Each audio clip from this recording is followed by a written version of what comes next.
ирэх юм хөдөлж очтоо. Хүнс хөдөө аж ахуйн хөнгө үйлдвэрийн яам, Дархуул, Төв, Сэлэнг аймагуудын засаг даргын тамгын газар хамтран хаврын тариалалд бүсчилсэн хөгжил 2024 тариаланчдын улсын зөвлөгөөнийг Төв аймагт зохион байгууллаа. Тус зөвлөгөөнд Дархуул аймгийн тариаланчдын төлөөлөл 60 орчим тариаланч оролцлоо. Хүнс хөдөө аж ахуйн хөнгө үйлдвэрийн яамны төрийн нарийн бичгийн дарга Жамбал Цэрэн зөвлөгөөнийг нээж үг хэллээ.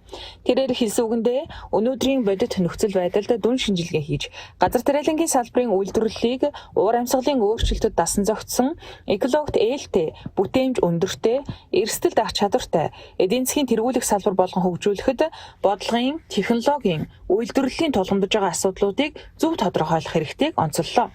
Цаашид газар тариалангийн салбарын тогтвортой хөгжлийг хангах гарц шийдлийг тариалангийн үйлдвэрлэлийн ачааны хөндийг өөрч нийт үйлдвэрлэлийн 90%-ийг үйлдвэрлэж байгаа төвийн бүсийн тариаланчид мэрэгжилтнүүд эрдэмтдийн хамтаар хилэлцэн оншоо зөв тавьж ойрын хугацаанд баримтлах бодлого авч хэрэгжүүлэх арга хэмжээг эрчимжүүлж өрсөлдөх чадвартай тэргүүлэх салбар болгох явдал бидний зорилт байх учиртай гэдгийг онцлон тэмдэглэлээ. Харин зөвлөгөөнд оролцогчид тариаланчдын тухайд тулгамдж байгаа олон асуудал байдаг бөгөөд бүсчилсэн хөгжлийг ч дэмжиж байгаагаа илэрхийлж байна.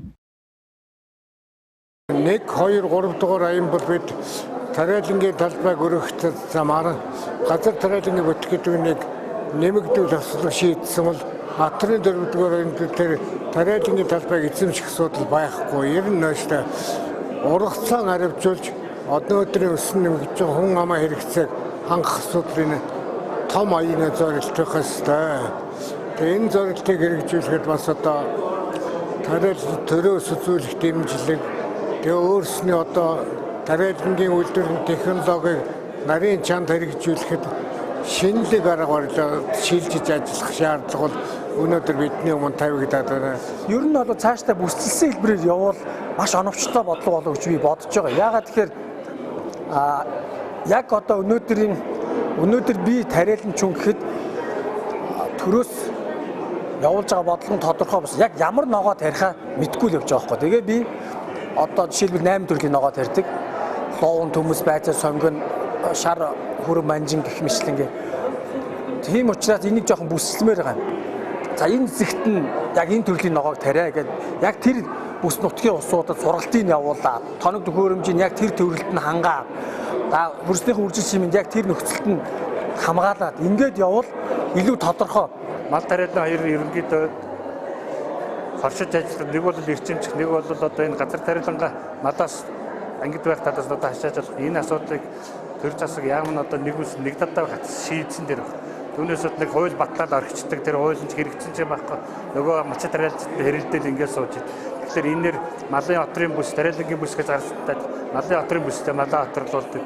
Тариалангийн бүст байгаа малаа эрчимжүүлэх гэдэг тэр хуулийн ганцаалтыг хэрэгжүүлээд эрчимжүүлэх шаардлагатай байна. Тэгвэл одоо энэ чинь бэлчээр юм алтай хариуцт араас малын араас явдаг нэг юм хариуцлагын асуудлаас болоод энэ бүсчлэх зүйтэй л гэж ойлгож байна. Дархуул аймагч цаашид Монгол улсын газар тариалангийн салбарын 90 орчим хувийг хамтдаа эрхэлж буй Төв, Сэлэнг аймагуудтайгаа хамтран газар тариалангийн салбараа бүсчилж хоршиж ажиллах нь зүйтэй гэдгийг зөвлөгөөнд оролцсон Дархуул аймгийн удирдлагууд хэллээ. Цаашдаа бодлого нэгтгэе. Ерөөсөө Төв аймаг нэг салангад бодлого ярихгүй, Дархуул аймгийн салангад бодлого ярихгүй, Сэлэнг тусдаа ярихгүйгээр яг одоо 3 аймаг нийлээд бүсийн төвшөнд яг газар тариалангийн салбартаа ямар бодлого барих юм бэ гэдгээр хамтдаа тодорхойлж ингэж явъя л гэж байгаа юм. Ялангуяа манай 3 аймаг Монголын газар тариаланд ингээд том жин дарж байгаа 3 аймаг болохоор энэ 3 аймаг бодлогоо нэгтгэхэд ярих юм бол засгийн газрын төвшөнд үндсэндээ Монгол улсын газар тариалангийн салбарт бас нэлээд одоо бас үдэн зөвшөөрөгдөх зөв ийм шийдвэр гаргах боломжтой юм байна. Дархуул аймагт Монгол улсын газар тариалангийн үйлдвэрлэлийн одоо шинжлэх ухааны хамгийн том судалгааны бааз суур байж энд одоо эрдэмтдийн мэрэгдийн гаргасан энэ одоо олон жилийн судалгааны үр дүнгээр Монгол улсын нутагт тэрсмаа энэ бүсүүдэд нутагшсан хоортыг үйлдвэрлэж байгаа. Энэ одоо үдэ аж ахуйн үйлдвэрлэлийн талбар газар тариалангийн үйлдвэрлэл салбарт энэ мэдлэгийг шингээх, инновацийг шингээх талаар бол орон нутгийнхан бол байр суурь илэрхийллээ. Монгол улсын их хурлаас баталсан алсын хараа 2050 Монгол улсын урт хугацааны хөгжлийн бодлого, Монгол улсын засгийн газрын 2020-с 24 оны үйл ажиллагааны хөтөлбөр, Монгол улсыг 2021-с 2025 онд хөгжүүлэх үндсэн чиглэл, шин сэргэлтийн бодлого, хүнсний хангамж, аюулгүй байдлыг хангах талаар авах арга хэмжээний тухай цогц төлөвлөгөө зэрэг баримтуудыг тус баталж, эдгээр бодлогын баримт бичгийн хүрээнд хүнс хөдөө аж ахуй газар тариалангийн салбарыг эдийн засгийн тэргуулах салбар болгон зарлаж, хууль эрх зүйн орчныг боловсронгуй болгох төлөвлөгөө зорилтыг төсөвтэй нь баталж, үр дүнд хүрэх зорилттой ажиллаж, тодорхой үр дүн